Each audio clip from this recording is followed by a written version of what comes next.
It's a little over 3.5 years that we first visited Mount Olive. We had just moved into Franklin that week from Kokomo, and we're looking for a church home. Now, you are our church home, you're our family, privileged to be on the staff part-time, and also this morning to have the honor of sharing God's word with you today. On the screen, you will see a very important picture that I have hanging in the study of my home in Franklin. It's a picture of a man plowing with 3 Clydesdale horses in County Norfolk, England, where I was born. This picture was taken way back in 1931, and the man is my father. He was 21 years of age at the time, and he was head horseman for one of the lords of the realm on an estate farm, and he loved working with the horses. He was also champion plowman for the eastern region of England for 3 years and had to retire undefeated, plowing the straightest furrow, either with Clydesdales or with Shires. And as you can see, they're certainly very big beasts, but apparently, according to my dad, very gentle ones and able to be controlled by the bit, the bridle, and the reins. So this is a very important picture, but it was about a few years after this, of course, that I was born. But when I was about 5, my dad achieved his dream of buying a small farm. And on that farm, he grew various crops: wheat, barley, oats, and sugar beets. But there were no vines, no vineyards. In fact, still to this day, in England, there are very few vineyards, simply because way back then, of course, the temperatures were much cooler than they are today. It never got to 100 degrees like it has done 1 or 2 past summers in England, and that's with no air conditioning as well. And so vines were not a usual sight at all, and certainly not part of my father's farm. This morning, we're looking at John chapter 15, where Jesus introduces us to vines and vineyards, a very common sight in the part of Israel where he lived and worked and ministered. In fact, he was probably walking through a vineyard when he spoke these words, because they had just left the upper room and were making their way to the Garden of Gethsemane. This was just prior to the cross, and probably walking through a vineyard, it prompted him to give what is known as one of the 7 great I ams of Jesus, where he said, "I am the vine." Now, he'd already given 6 of them. The number 6 was given in the upper room, where he said, "I am the way, the truth, and the life." Some of the others, you know, they're all recorded in John's gospel. But the one here particularly about the vine was extremely important, because he was wanting to share something very important in these last hours that he was with them. Now, of course, vineyards and vines were very common to the disciples and to the people of Israel. In fact, the Bible uses the illustration of vineyards and vines very often. In Isaiah chapter 5, verses 1 through 7, God speaks of Israel as a beloved vineyard. In the Psalms, in Jeremiah and in Ezekiel, other illustrations are given to talk about this relationship that his people has with him. And so Jesus steps into the scene, very much aware of what was said in the scriptures concerning vineyards and vines, and he makes this declaration: "I am," of course, the great names of God, so he associates himself with the great names of God, and he says, "I am the vine." Now, the other great I ams: I'm the light of the world, giving you guidance. I'm the bread of life, giving you sustenance. I am the way, leading you to God. They understood the meaning of that. But what did he mean when he said, "I am the vine"? I believe he was wanting them to have a new understanding of what it means to be and to have intimacy with him, with Jesus.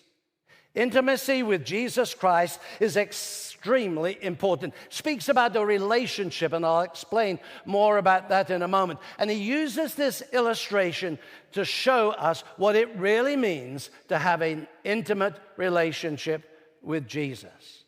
Now, there's some pictures painted here in John 15. The vine, That's Jesus himself. The gardener, that's God himself. And finally, the branches, the disciples. The vine is Jesus, the gardener is God, the branches, the disciples. Or for us this morning, you and me are what's talked about here in this illustration of the vine. We are the branches. And let me tell you straight away, this is not a parable. Jesus has told many of those, and many of our messages toward the end of last year were on the parables. This is not a parable, even although he had given parables about vines and vineyards. For example, in Matthew chapter 20, he talked about workers in the vineyard. And in Matthew 21, he talked about the tenants of the vineyard. This is not a parable. It is rather portraying a spiritual truth about him and the importance of our relationship with him. You see, the cross was very close, and soon he would be leaving them. And he talks about the importance of having a relationship with him because he was going to leave them with a mission. And the mission was sharing his love with a world that did not yet know about him. And so if they were going to do that, they had to be attached to him, the vine, in order to be able to fulfill their mission. Now, reading through these verses, beyond chapter 8 and a little bit farther in that chapter, there are some very important statements. But for me, the most important statement, the key verse, if you will, is verse 4, where Jesus says, "Remain in me, and I will remain in you." Some of us are old enough to remember the way the King James Version puts it, "Abide in me, and I in you." Now, I've read this passage, preached over the years, I'm sure, numerous sermons from it. But this is the first time I noticed the emphasis of that word remain. In order to be able to fulfill their ministry and their mission, they had to stay close to him and keep that relationship up to date and current. You see, intimacy with Jesus is not just about something that happened in my life years ago. It is something that is real today. And so the challenge for us this morning, as we look at this passage, is do we know intimacy with Jesus in such a way that we can bear fruit for him that he shares with us in this account of I am the vine? So how's that possible? Well, let me share with you one or two thoughts this morning. First of all, I want to talk about the position we occupy. King James, "Abide in me, and I in you." NIV that I'm reading here this morning, "Remain in me, and I will remain in you." Now, I've told you that speaks about an intimate relationship with Jesus. But this word remain is interesting. From the Greek, it means simply this: a continuous, personal relationship with the Lord. And the emphasis is on the word continuous. The other two words, "in me," are very important as well because that speaks of a closeness to him that is so important if I'm going to be able to bear the fruit that he wants me to bear. Now, Jesus has already said something like this before. In John chapter 8 and verse 21, he said, "If you abide in my word, you are truly my disciples. If you abide in my word," that word abide, remain in my word, is so important. The if there too is extremely important as well. So what does it mean to have intimacy with Jesus Christ? What is this position that brings about that intimacy? Well, three simple thoughts. First of all, it speaks of a relationship. Relationships in life are extremely important. To have a relationship with somebody, you've really got to know them, at least in part. To have a relationship with Jesus Christ, you've got to know him. To have a close relationship with him, you've got to be in him, to coin his phrase. Paul said something like this in Philippians 3, verse 10, when he says, "I want to know Christ." And that word "know" there is extremely important. It speaks about this intimacy. So this morning, this position that we occupy speaks about a relationship with him. So that kind of like challenges me to ask you a question. What is your relationship with the Lord like? Could it be said to be in him? Are you remaining in him? So it speaks, first of all, of relationship. Secondly, it speaks of sustaining that relationship. If a man remains in me and I in him. Now, I've looked at that. I've looked at several commentaries of what that means, and it says, if you are going to maintain a positive relationship with him, you have to stay close to him. It's like in marriage. If your marriage is going to be vitally important, you have to be close to one another. And you have to stay close to one another for that relationship to be everything that you desire it to be. And that's exactly what the statement and the phrase is meaning here when he says, if a man remains in me, sustaining that relationship is extremely important. I've written in my notes here, if our lives are too busy to cultivate such a relationship, then we're too busy. So not only am I going to ask you, how is it with your relationship with God, but are you keeping that relationship current? Is it important to you every day to keep that relationship fresh? The other thing that this speaks about, this intimacy with Jesus, is not only a relationship and sustaining that relationship, but also about being fruitful. Fruitfulness is extremely important in the statements that are written here. In verse 2, he says, every branch that does bear fruit. So obviously there's a purpose behind being intimate with Jesus. It's bearing fruit. It's displaying him. It's living like him. Now, like my poor branch that's withering more by the moment that I lopped off this morning, it's not going to maintain very long because it's not attached to the vine. It can't bear fruit. Oh, I had my artificial apple on there this morning, and that was fine, but it's not real, it's not genuine. And that's like so many of us. We're not real, we're not genuine because we're not attached to the vine. We're not in him. And so to have a relationship with Jesus that enables you to bear fruit for him, you have to stay close with him and be in him and maintain that relationship with him. Remember, this was spoken in the shadow of the cross, soon to give them the Great Commission, go into all the world.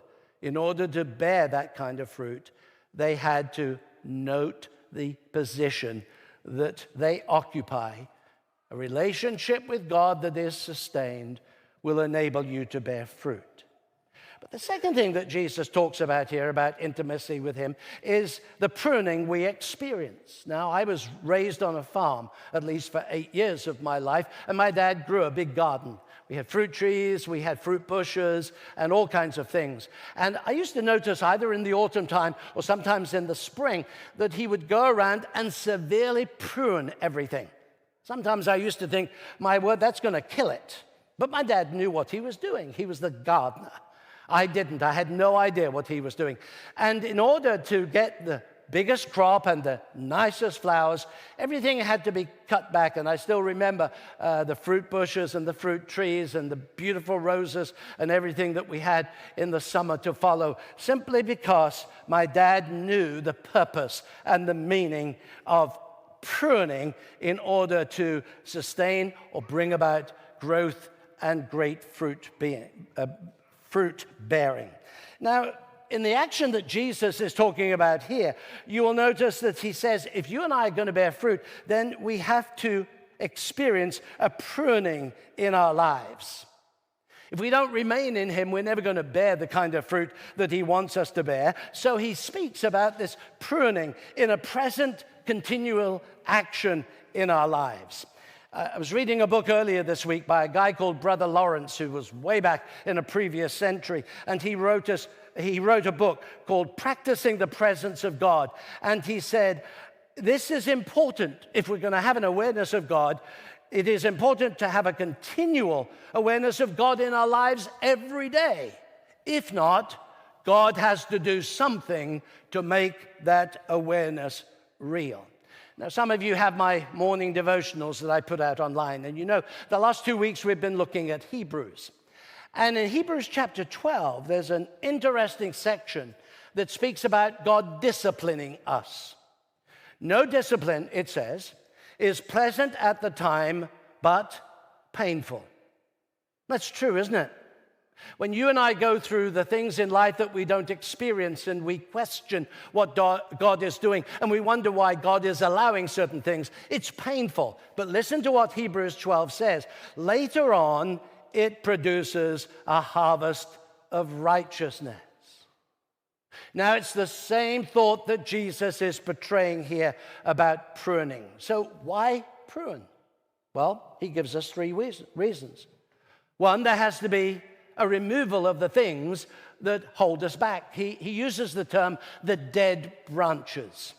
If you do not remain in me like a branch, you will be thrown away and withered and burned. I believe God has to remove the things, the branches, if you will, that impede growth in our lives. The removal of habits, character flaws, things that stand in the way of our relationship being what God desires it to be, can be painful, but it's necessary. The dead branches like sin that restrict growth have to be removed. What Jesus is saying here, if a branch does not bear fruit, then it can't be the vessel attached to the vine that needs to fulfill the purpose of the vine, which is bearing fruit. So there has to be removal. That's the purpose of pruning. Secondly, there is encouragement, enabling branches to grow. He prunes it, verse 2, he prunes it so that it will be even more fruitful. Like my dad with the fruit bushes and the fruit trees. Lop them back.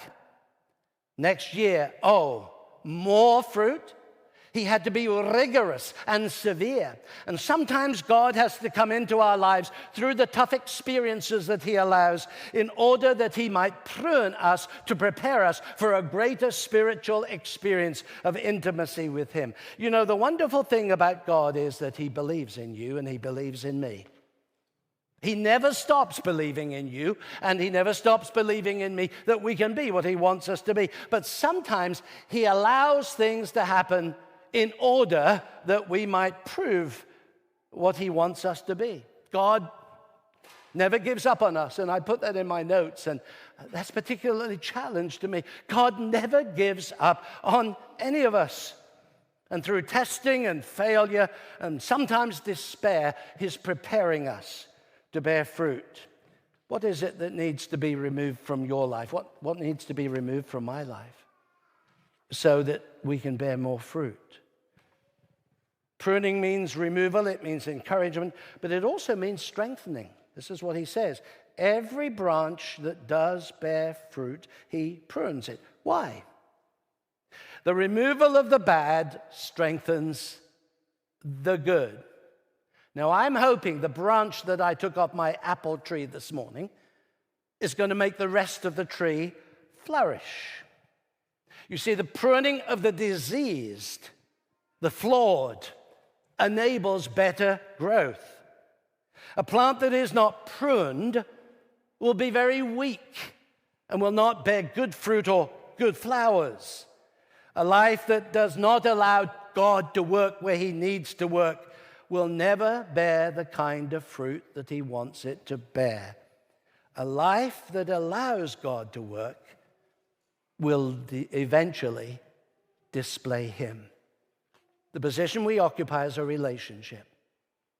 The pruning we experience is for the purpose of bearing fruit. That leads me to this thought, the purpose we fulfill. Every one of us as Christians has a purpose. A reason for existing, and a reason for a relationship with him. For the disciples, they were soon to hear the words of the Great Commission, Matthew 28, go and make disciples. In John 15:8, this is what Jesus says, this is to my Father's glory that you bear much fruit, showing yourselves to be my disciples. So what I've concluded from that is this, that fruit bearing is our divine mission, the purpose why we are Christians. The reason God has saved us is not just to prepare us for heaven, but it's to make an impact in our world by the fruit that we bear. I noticed when I was preparing through this chapter, there's a progression of that purpose. In verse 2, he talks about fruit. That's all he says. Then, again, later on in verse 2, he says, even more fruit. But in verse 5, he says, much fruit. So I wonder where you and I are in that progression. Are we just simply bearing maybe some fruit? Or maybe a little bit more fruit than we used to?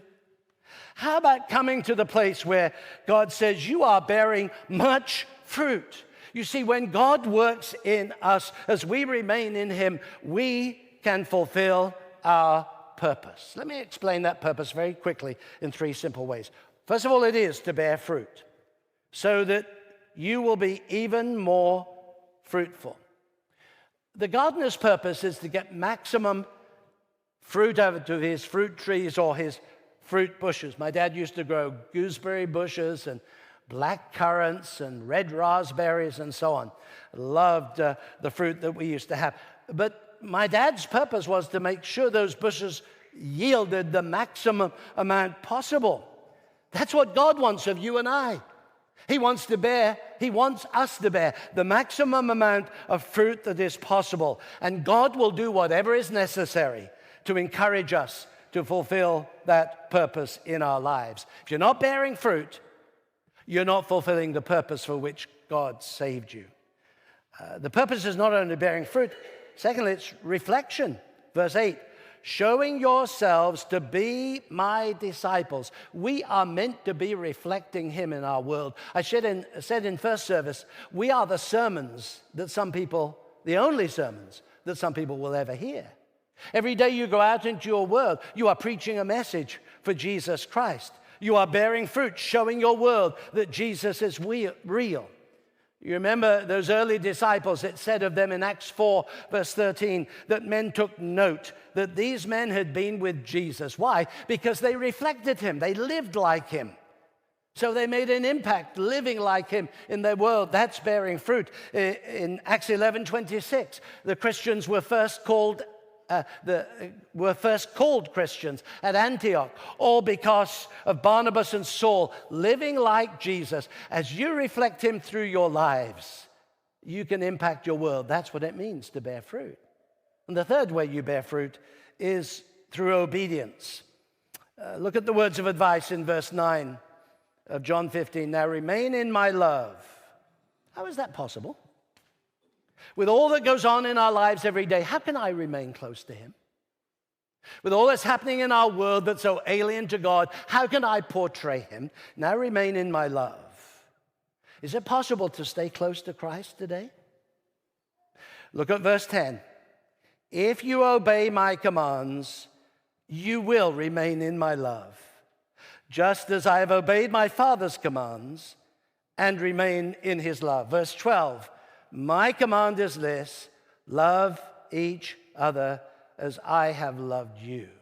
So obedience to what God wants for you and has for you is extremely important if you are going to bear fruit as he wants you to do. The purpose we fulfill is to bear fruit. Finally, the privileges we enjoy. Faithfulness in fruit bearing brings its own benefits and blessings in our lives from the Father who is the gardener and desires to bless us.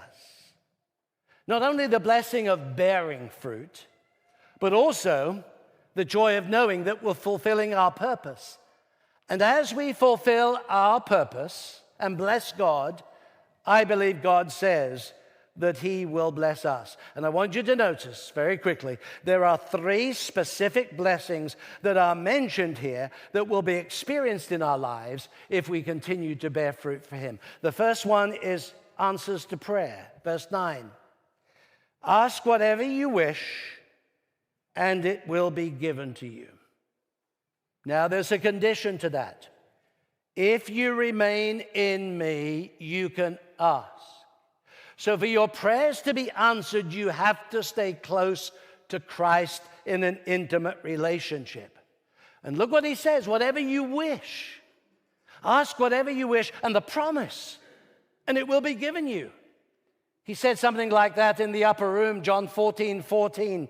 You may ask me for anything in my name, and I will do it. God has promised, if we stay in an intimate relationship with him, not only to hear our prayers, but to answer them as well.